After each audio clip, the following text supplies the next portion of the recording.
warahmatullahi wabarakatuh. Alhamdulillahi rabbil alamin. Wassalatu wassalamu ala asyrafil anbiya wal mursalin wa ala alihi wa sahbihi ajma'in. Langsung saja teman-teman, kami dari tim kitab JP3M ingin mengupas tentang bagaimana cara memakai mukena yang benar menurut dengan kaidah madhab Syafi'iyah. Dalam madhab Syafi'i, aurat perempuan dalam salat adalah seluruh badan kecuali kedua telapak tangan dan wajah.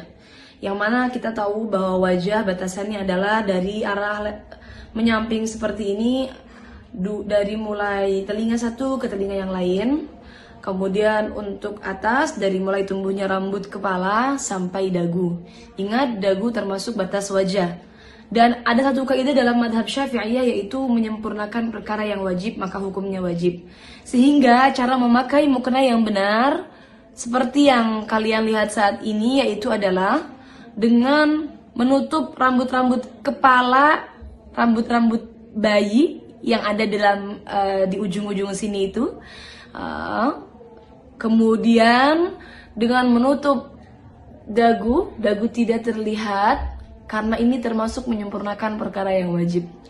Dan juga pastikan rambut tidak ada yang keluar. Bagaimana kalau rambutnya banyak kecil-kecil di muka? Maka tentunya itu adalah rambut muka, bukan rambut kepala. Yang wajib ditutup adalah rambut kepala.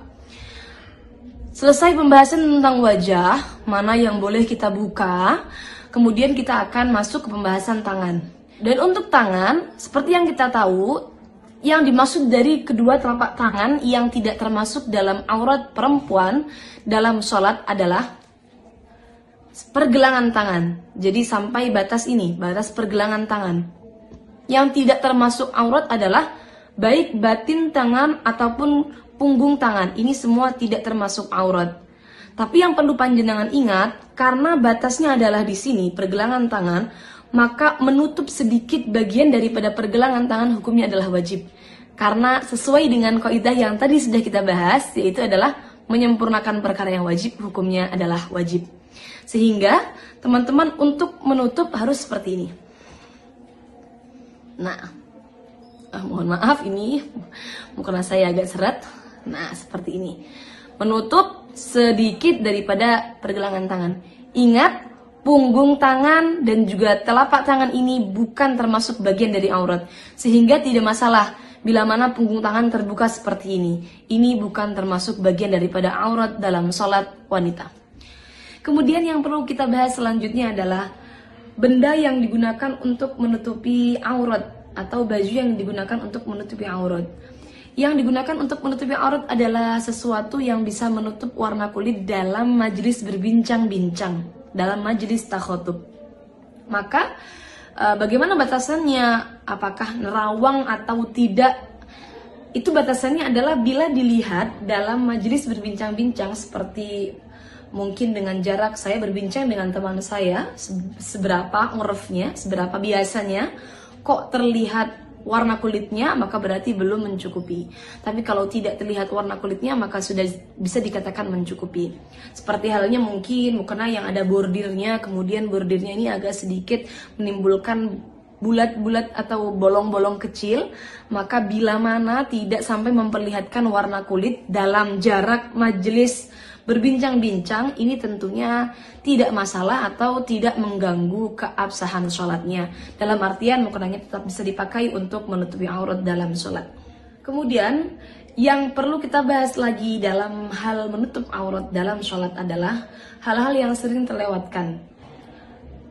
Yang pertama adalah longgarnya mukena, tangan mukena yang dipakai, sehingga ketika longgar, maka ini akan turun sehingga memperlihatkan pergelangan tangan yang tadi, yang mestinya tetap wajib kita tutup ya. Kemudian tidak menutup bagian dagu. Biasanya menggunakan mukena seperti ini. Nah, ini memperlihatkan bagian bawah dagu, yang mana ini termasuk aurat dalam sholat. Kemudian kebiasaan yang salah adalah tembusnya rambut-rambut di belakang kepala ini. Karena perempuan biasanya rambutnya panjang, kemudian ketika digulung ke atas, maka rambutnya tembus ke mukenanya sampai keluar. Nah, ini juga perlu diperhatikan, jangan sampai tembus. Teman-teman bisa mengatasi dengan mungkin menggunakan tutup atau ikat yang sampai menutup bagian belakang, atau dengan menggunakan tutup lagi di luar mukenanya. Jadi pastikan jangan sampai terlihat dari belakang.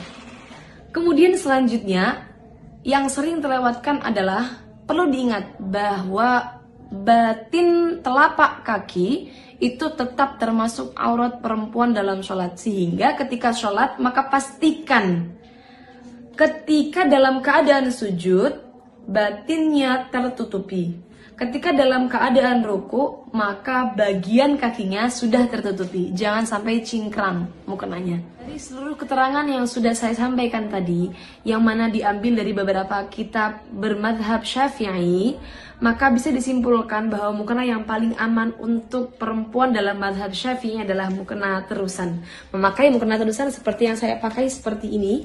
Kenapa? Karena ini akan menutupi aurat perempuan dari arah-arah yang wajib ditutup, yaitu dari arah atas, samping, dan juga menutup bagian bawah telapak kaki.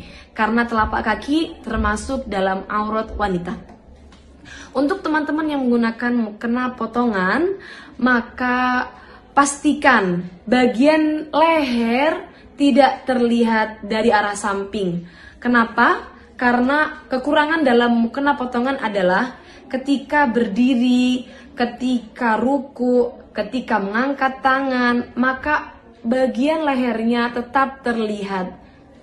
Ini dari arah samping, bagian lehernya tetap terlihat. Walaupun toh sudah seperti ini. Kenapa? Karena pasti ada bagian-bagian longgar yang memperlihatkan bagian aurat lehernya. Kecuali bagian lehernya sudah tertutup sempurna, mungkin dengan menggunakan dalaman jilbab yang dimasukkan ke dalam pakaian.